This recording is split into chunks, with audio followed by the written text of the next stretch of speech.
Hey guys, welcome to the review show. My name's Austin. The Last of Us Season 2, Episode 3, The Path, is out on HBO Max now. Sorry about the late review. I wanted to make sure that the commentary goes up first of Episode 2, and next the review for Episode 3 will go up.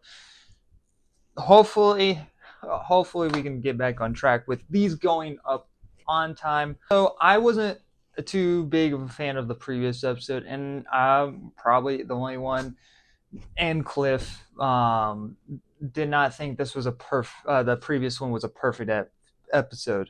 Make sure to go check out the commentary for his opinion on the side of things. But yeah, the last episode was not very good. There were so many contrived writing moments in that previous episode, and everyone thought it was better than the video game. I don't think so. It actually pissed me off more than the video game, and this time I knew it was happening. Unlike in the video game, I stayed away from spoilers because they were leaked at the time when the video game was about to come out. I felt that more emotional weight than in the video game. It's just that the pacing for the video game was kind of wonky, and I didn't want to play as Abby. Like I liked the information of, like, oh, Abby, that Joel killed Abby's dad. Like, that information is fine, but to go through the next 10 hours ish, I think it was like an hour, 10 hours of just playing Abby, that was just a drag. Like, it was not really that fun. I mean, her gameplay was fun, but her story wasn't really that interesting. I kind of just wanted to go back and playing to Ellie to get, to murder Abby. That's kind of like the only thing about the game that really had a big struggle with. And of course, minor little thing, like, dialogue and storytelling throughout the game I had issues with. This, on the other hand, is just like, you not only it's stupid, you did it again. You had the same writing issues when it came to the execution of everything again, and it was all terrible and wrong. Like, it was all draft one issues that with that episode. So episode 3, I was kind of going in with a sour mood. I was not really too sure on how I was going to like it. This is a slower episode after, like, the two kind of like fast-paced episodes. This one takes its time a little bit more. It shows us the aftermath of the infected hitting Jackson. We get to see Ellie deal with some PTSD with Joel's death. This also will contain spoilers, by the way, guys, for this episode. Spoiler warning. I usually point that out, but yeah, so spoiler warning. A lot of things they do in this episode make sense. You understand every single character's point of view. They even and I did like that the episode opens up with Tommy in the morgue with Joel's dead body, and, like, him feel like, tearing up, and next he says, "Give Sarah my love," and I'm like, that's a good moment. That hits in the heart. This episode definitely was emotional at times. What I expected in the previous episodes, that the reason why Ellie and Dina go off on their own is because of the town being still recovering from the infected attacking them. They have no people to send off this time around, unlike in the video game where Maria just says, like, we can't give up people. Or was it Tommy? I think it was either Tommy or Maria, one of the two. We can't give up people to go out on this revenge killing spree. And it's like, why couldn't you do it here? It makes more sense. People have died more than just Joel. There's a bigger effect that going around, and it actually does a little bit of a time jump. It jumps like 3 months ahead, and Ellie's, like, still, like, recovering and, like, getting out of the hospital, and so she's kind of still struggling with that. And Dina's reasoning to go on this revenge path makes more sense too than in the video game, where she was just kind of just doing it for Ellie. She kind of wanted to be there for Ellie. Here it's a bit of both, where she wants to be there for Ellie because she cares about Ellie, but she also had a really strong relationship with Joel, and I think that makes more sense to have Dina go on this adventure than just be like this ride or die type of girl. So I like that. That's all nice. This episode overall is just a lot better, even though it's slow and you see no infected. It's literally like, they go.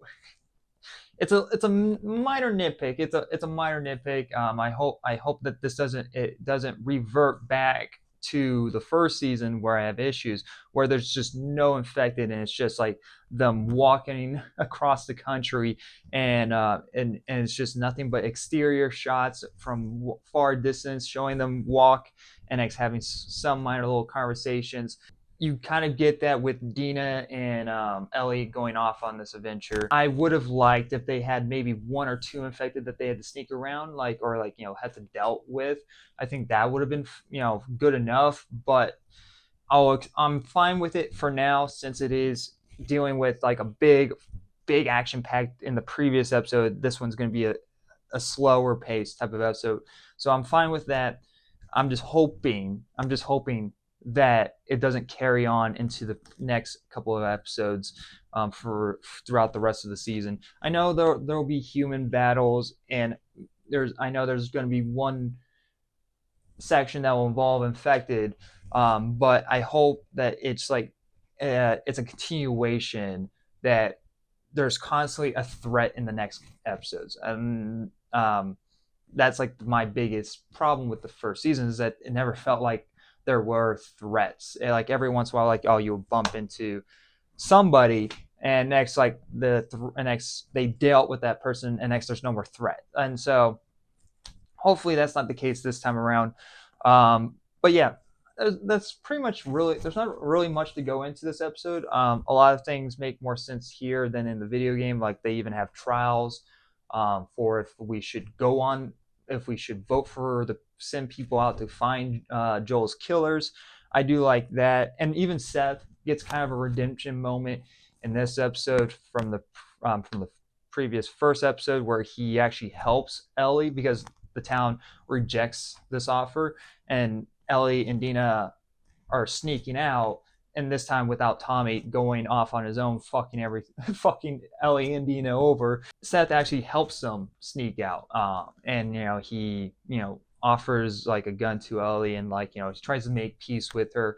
I thought that was nice and really cool to see. They do set up a couple more new things in this episode, like they set up the Scars, who are the people walking through the woods in Seattle, like they're in Seattle where that's taking place. And actually you do at the end of the episode see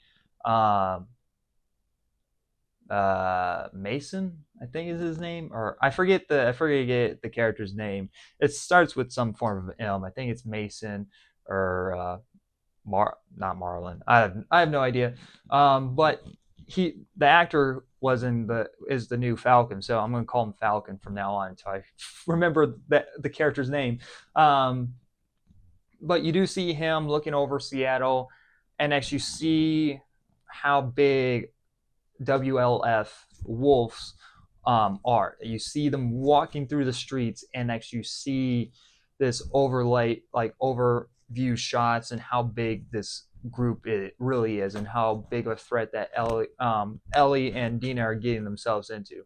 So this episode is a good setup for what's going to come next.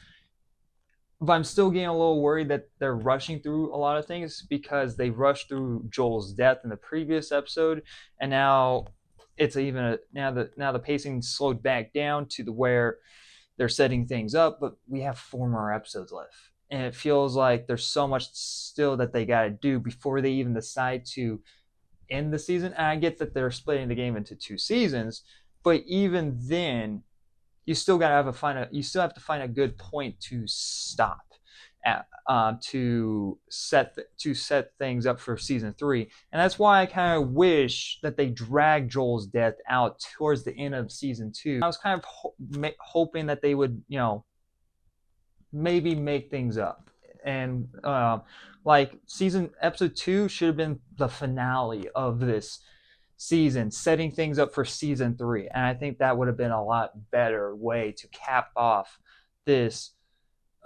season. And now you would only been doing like a third of the game, barely a third, like only 2 hours of the game Yeah, like everything that happened in episode 2 was literally like 2 hours of the of the of starting of the game. So like if they kind of drag that bit out a bit, and like they were setting up like, hey, like the whole entire season was leading to this big infected herd taking out the town, and next Joel being killed at the end. I think that would have been a great setup for season 2, because you would have build things out between Ellie and Joel and their conflict, and next maybe getting some form of resolution between them. And next Abby coming, and next you see a little bit more of Abby's like frustration and rage. Like you would have, there's so much that they could have build upon, and next it would have led into season 3 feeling a little bit better instead of feeling rushed. And I feel like now we're getting to the point, since there's only 7 episodes, we're rushing, kind of feeling a little bit rushed through certain things. I'm going to give The Last of Us season 2 episode 3, The Path, a B minus. It is a better episode, but again, it feels like there's certain things that they're rushing through. Kind of just a little bit of a nitpick that they kind of are almost reverting back to my problems with season 1 with the overlay shots, and next the world not feeling like a threat. I get it that they had a big infected in the previous episode, but I would have still liked Ellie and Dina to bump into 1 or 2 infected while going on their journey through to Jackson, to Seattle. That would have been nice to have at least. Bella Ramsey this time around, her acting was better than the previous episode. Not that much better, but at least there wasn't really that much wooden dialogue. It was very odd. Like the dynamic that she had in the previous episode was just off and weird, and I didn't like it. Here, it's slightly better.